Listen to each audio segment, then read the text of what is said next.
It's been 30 years since Quebec lost its team, but the spirit never died, making the case for the Quebec Nordiques return. For a generation of hockey fans in Quebec, they were more than just a team, they were a statement. The Quebec Nordiques weren't just playing for 2 points, they were battling for the soul of a province, and their sudden disappearance in 1995 left a wound in the heart of hockey that's never really healed. So what would it actually take to bring them back? This story is about more than just a lost team. It's about identity, a legendary rivalry, and a legacy that refuses to die. The Nordiques were a cultural symbol, a source of immense pride for Quebec City, and their departure was a gut punch that still stings. But today, 3 decades later, the conversation isn't just about what was lost, it's about what could be regained. The arguments for the return are stronger than ever, but so are the obstacles. To really understand the case for the Nordiques' future, we have to start with their iconic past. The story of the Quebec Nordiques doesn't begin in the NHL. It started in the rebellious World Hockey Association back in 1972. They were a charter member of a league built to challenge the establishment, which was a perfect fit for a team that would come to represent Quebec's unique spirit. Their very name, the Nordiques, the Northmen, was a nod to their home's tough character and proud French-Canadian heritage. When the WHA merged with the NHL in 1979, the Nordiques made the jump.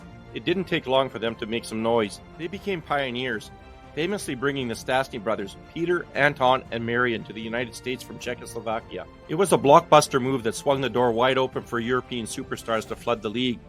Peter Stastny immediately became the face of the franchise, a dynamic force who defined their early years. As the 1980s rolled on, Quebec became a hub for exciting hockey. The names are legendary. Michel Goulet, a pure unstoppable goal scorer. Then came a string of draft picks that would change everything. Joe Sakic, Matt Sundin, Owen Nolan, and a mind-bendingly skilled Swedish kid named Peter Forsberg. This group was building something special. The team was fast, experienced, and played with a massive chip on their shoulder that the blue-collar city absolutely loved. Their iconic igloo logo and the fleur-de-lis on the shoulder weren't just a uniform.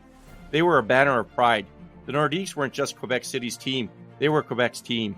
You cannot discuss the Nordiques without mentioning the Montreal Canadiens. And let's be clear, this wasn't just a rivalry. It was a civil war on ice. The Battle of Quebec was a clash that captured the cultural and political fault lines of the era. Montreal was the established power, a 24-time Stanley Cup champion, and the definition of hockey royalty. They were the big city, the metropolis. The Nordiques were the scrappy underdogs from the provincial capital, carrying the flag for a rising tide of Quebecois nationalism. Every single game was filled with a raw, genuine hatred that today's sanitized sports rivalries can barely imagine. While some of the fiery political undertones of the 80s had cooled by the early 90s, the pure hockey animosity was as hot as ever. The absolute peak of this war was the Good Friday Massacre in 1984. During a playoff game, a massive bench-clearing brawl erupted as the second period ended. When the teams came back out for the third and the penalties were announced, the bad blood boiled over again, and another full-on brawl broke out before the puck even dropped. It was pure chaos, it was tribal, and it was the perfect snapshot of what this rivalry meant. It was always more than hockey. By the early 1990s, the Nordiques were right on the verge of greatness. They had this incredible core of Sakic, Sundin, and Forsberg on the way. They were poised to be a powerhouse for the next decade, and then it all fell apart. The reasons they left were brutally economic. Quebec City was, and is, one of the smallest markets in Major League sports. Additionally, the Canadian dollar was dangerously weak against the US dollar. With player salaries exploding and being paid in US funds, Canadian teams were at a substantial financial disadvantage. The team was losing a fortune. Owner Marcel Lebeau went to the Quebec government begging for a bailout and for help funding a new arena to replace the aging Colisée. He was turned down. With cuts to social services underway, the politics of subsidizing a professional sports team became impossible. No local buyer could be found to take on the losses, so the team was sold. In 1995, they moved to Denver and became the Colorado Avalanche. The departure left a massive void. It wasn't just losing a team, it was losing a piece of the city's soul. And then, to twist the knife, the final gut punch landed just 1 year later. That very same core, Sakic, Forsberg, and the rest of the roster they'd built, led the Colorado Avalanche to a Stanley Cup in their first season. Quebec City could only watch as the championship parade they had dreamed of for over 20 years happened 1,000 miles away, with a team that was theirs in all but name. For years, bringing back the Nordiques felt like a nostalgic pipe dream. Today, that dream is backed by some dire facts. What were the key problems that forced them to leave? For the most part, they've been solved. First, the arena. The old Colisée is a memory. In its place is the Videotron Center, a state-of-the-art 18,000-plus seat building that opened in 2015. It's NHL ready, which was the single biggest piece of missing hardware back in 1995. Second, the fans. That passion never went anywhere. When Quebec City has hosted preseason NHL games, they've sold out in minutes. The hunger is real. This isn't a city you need to teach to love hockey. It's practically in their DNA. The return of the Nordiques wouldn't be a hopeful expansion. It would be the reawakening of one of hockey's most intense markets. Third, ownership. While there's no official bid on the table right this second, a major player is waiting in the wings, media giant Quebecor.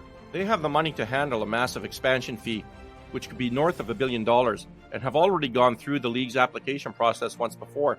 The pieces are right there, waiting to be put together. And finally, the rivalry.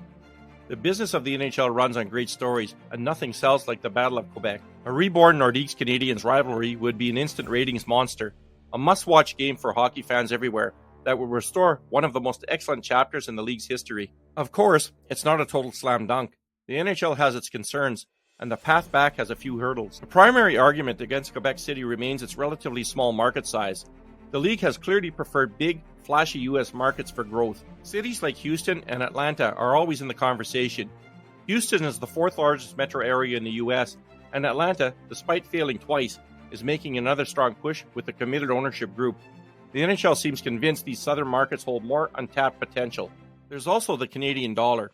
It's not as weak as it was in the 1990s, but its fluctuations are still a concern for a league that earns its money in US dollars. But these hurdles aren't insurmountable. Yes, Quebec is a small market, but its fan per capita devotion is off the charts. It's a guaranteed hockey-mad city, not a gamble. The success of the Winnipeg Jets, another small Canadian market that got its team back, provides the perfect blueprint. Plus, the league's modern safety net, the revenue-sharing model that helps smaller teams survive, basically didn't exist in any meaningful way when the Nords left. Conclusion? The story of the Quebec Nordiques is one of passion and pain, of a cultural bond that was broken by cold, complex economics.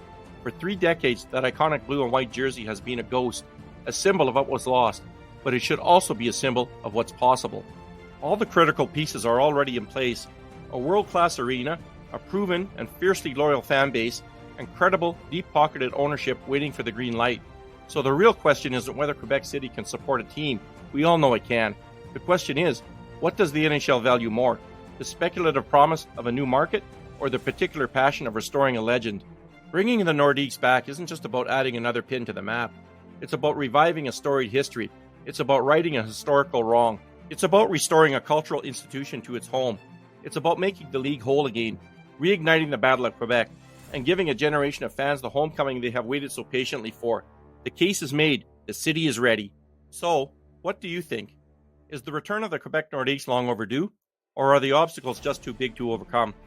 Please share your thoughts and favorite Nordiques memories in the comments.